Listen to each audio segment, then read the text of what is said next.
Statistically, flying is the safest form of travel available. That is, of course, unless you fly out of one of the following 10 airports. These are the most dangerous airports on the planet, and we can't fathom how any government would even consider letting them stay in business. If you want to fly into Bhutan, you only have one choice. Paro Airport is the only airport in the entire country, and it's also one of the most harrowing on the planet. Landing there is literally a life or death experience. Bhutan is a tiny country surrounded entirely by the Himalayan mountains, and what do airplanes hate more than just about anything in the world? That's right, mountains. Not only is the country surrounded by them, they all but conceal the airport until the last minute. That means that the pilot has to navigate by sight multiple jagged edges and peaks while quickly descending to the runway after one final, super sharp 45-degree turn. They do all this while dealing with heavy turbulence caused by the powerful mountain winds. Upon landing, passengers literally cheer. They do so both to applaud the pilot's expertise and pinpoint flying abilities and to celebrate the simple fact that they're still alive. If you're a pilot and think you can fly Bhutan's dangerous skies, you're probably wrong. Currently, only 8 people are qualified to fly into Paro Airport, and even they can only arrive in the daytime. You stand a better chance of getting struck by lightning right after winning the lottery with a ticket you purchased from the Loch Ness Monster. The typical airport runway stretches anywhere from 8,000 to 13,000 feet. Hwangcho-i-Yarosquin Airport has no use nor room for such luxuries. Its runway, the shortest of any commercial airport in the world, stretches a mere 400 metres or 1,300 feet. That isn't much more than the length of 4 football fields, and it leaves zero room for error on the pilot's part. As if a barely there runway isn't harrowing enough, whoever visited Sabah Island and decided to build an airport there didn't consider location all that much. Hwangcho Airport is built directly below a mountain and right next to the sea. This means that on one side of the runway lie jagged mountain edges, and on the other side is a steep cliff that drops straight into the ocean. If the pilot doesn't land perfectly on the minuscule runway, everybody on board is in major trouble.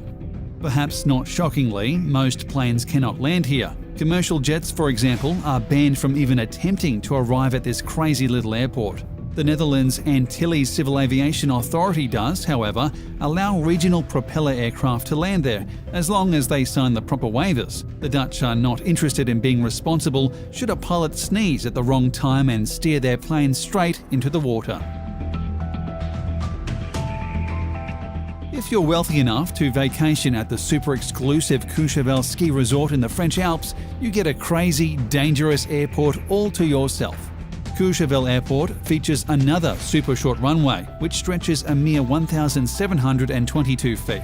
Oh, and it drops off into a steep cliff, meaning if the pilot doesn't gather enough speed while racing down the runway for takeoff, the plane's liable to go careening into the water like Wile E. Coyote realizing he had just run off a cliff.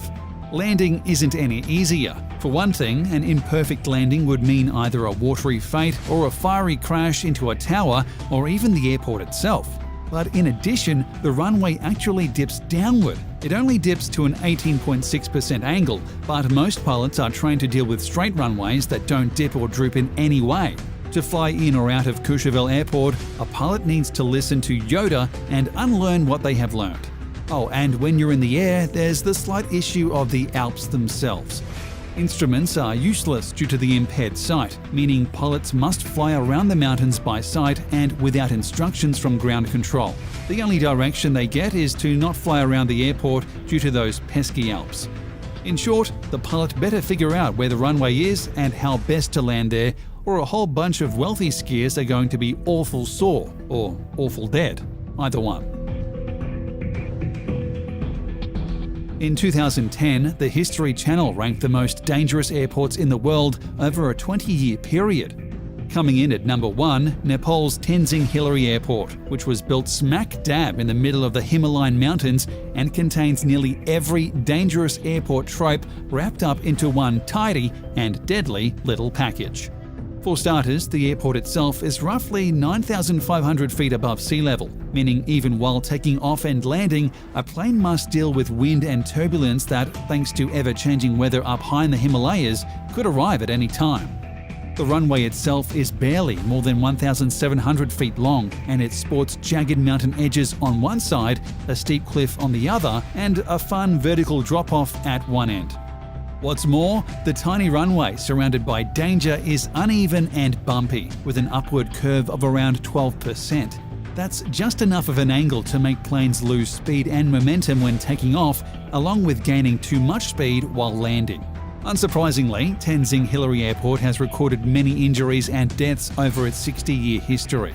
Due to all this, Nepal only allows small propeller planes and helicopters to operate here. Sorry, commercial jet pilots, you're just going to have to work somewhere safer.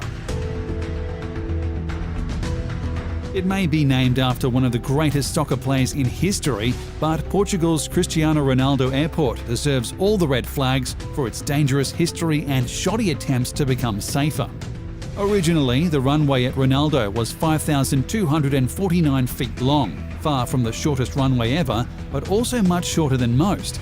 This resulted in tragedy in 1977 when a pilot mistimed their landing, fell off the runway, and crashed into a beach right below it. Over 160 people died, forcing the airport to drastically enlarge their runway and ensure passengers' safety. They kind of did that. The runway is certainly larger now, at over 9,100 feet, but the jury's out on whether it's safer since the new construction is literally supported on columns.